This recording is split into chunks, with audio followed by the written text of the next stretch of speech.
జై శ్రీరామ్, జై శ్రీరామ్, జై శ్రీరామ్, జై శ్రీరామ్.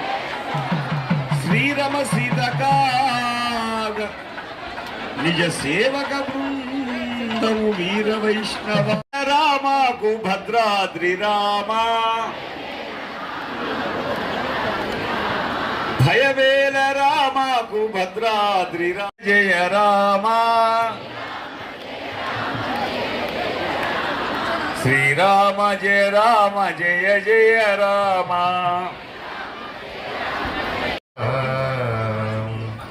శ్రీరామాయ నమః, శ్రీమతే రామానుజాయ నమః. అయ్యా మాకు ఛాన్స్ ఇచ్చేవారన్నారు, కానీ మా ఛాన్స్ లేకపోతే అక్కడ మీకు ఫ్యాన్స్ అనేవాళ్ళు ఉండరు. మొట్టమొదటిగా మాకు ఇచ్చినటువంటి ఛాన్స్ కన్నా ముందే చాలామందికి మీరు ఇచ్చేసేసారు ధనుర్భంగం చేయమని. మిథిలా నగరానికి మీరు వచ్చారు, కానీ మేము అయోధ్య నగరానికి రాలేదు కనుక మిథిలా నగరానికి వచ్చినటువంటి మీకు మేము కొన్ని మర్యాదలు చేయాలనేటువంటి ఉద్దేశం. అయ్యా అది పద్ధతి కాబట్టి మీరు చేస్తున్నారండి, కానీ మీరు పద్ధతిగా మాట్లాడితే మరి కష్టం. మరి ఇంకొక విషయం, అసలు మిమ్మల్ని ఎవరు పిలిచారు? పిలవని పేరంటానికి మిమ్మల్ని విశ్వామిత్రుడు తీసుకొచ్చాడండి, అది గుర్తుపెట్టుకోండి. అయ్యా నాన్నగారు చెప్పారు, స్వామివారి నాన్నగారు చెప్పారు, ఆయన ఏది చెబితే అది చేయమన్నారు కాబట్టి ఆయన వెంట నడిచి వచ్చారు. కాబట్టి గురువుకు గౌరవం ఇస్తూ ఆయన వినయశీలి కాబట్టి, సంపన్నుడు కాబట్టి రామచంద్రమూర్తి అలా రావడం జరిగింది. అంతే తప్ప పిలవని పేరంటం అంటూ ఏం లేదు, ఆయన పిలిస్తేనే వచ్చారు. ఇవ్వకపోయినా మాకు మీరు మర్యాద ఇవ్వండి అని కోరుతూ అన్నారు. అంటే వాళ్ళు కోరుకుంటారు. ఎట్లా అంటే ముందు వీళ్ళు వస్తూనే నేను చాలా గొప్పవాడిని అని చెప్పుకుంటూ వచ్చాడు అనుకోండి, వాళ్ళకి మర్యాద ఇవ్వాలేమో అని అనుకుంటారు అంతా కూడా.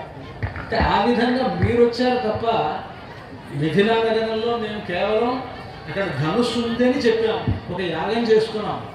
ఆ యాగానికి పిలవకుండానే వచ్చాడు విశ్వామిత్రుడు, తనతో పాటు తన శిష్యులను తీసుకొచ్చాడు.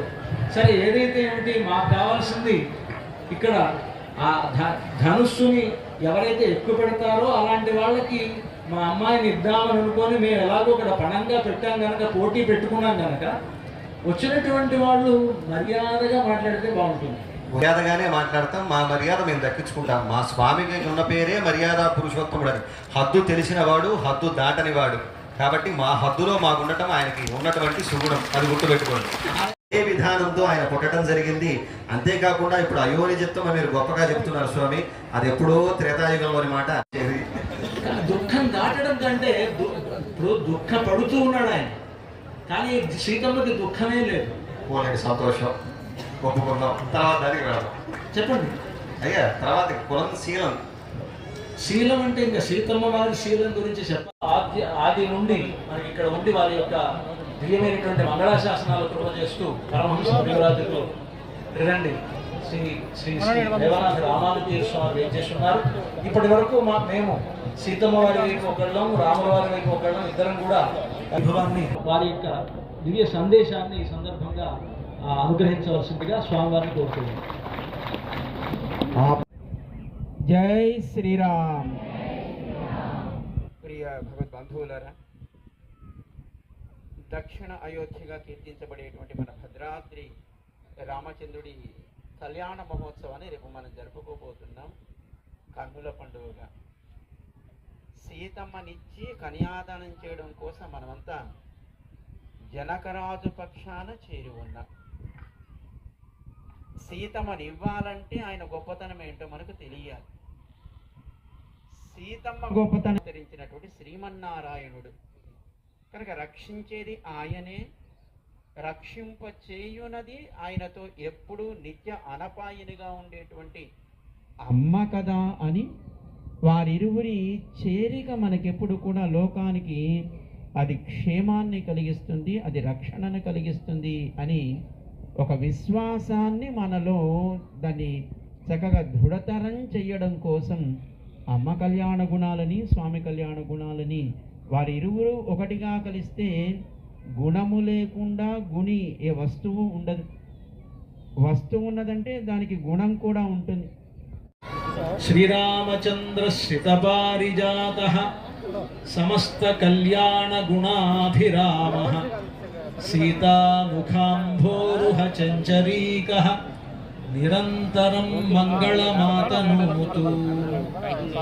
స్వస్తి శ్రీ చాంద్రమాన విశ్వావసునామ సంవత్సర చైత్ర శుద్ధ శ్రీరామనవమి ఆదివారం అనగా 6/4/2025 తేదీ మధ్యాహ్నం అభిజిత్ లగ్నంలో అనగా 12 గంటల సమయంలో సీతారాముల యొక్క తిరుకల్యాణ మహోత్సవం వైభవంగా మిథిల ప్రాంగణంలో దివ్యమైనటువంటి భవ్యమైనటువంటి శిల్పకటువంటి కళ్యాణ మండపంలో వైభవంగా జరుగుతుంది. కావున భక్తులెల్లరూ విచ్చేసి శ్రీ సీతారాముల యొక్క కళ్యాణ మహోత్సవాలను స్వీకరించి ధన్యులు కాగలరని అందరినీ ఆహ్వానిస్తూ ఉన్నాం.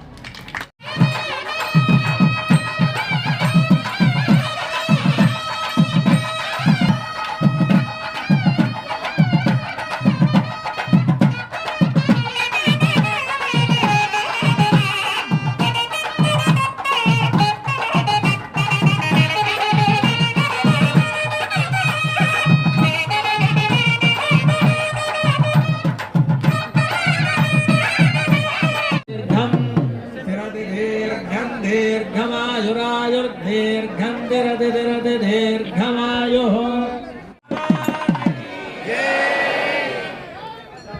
భద్రాద్రి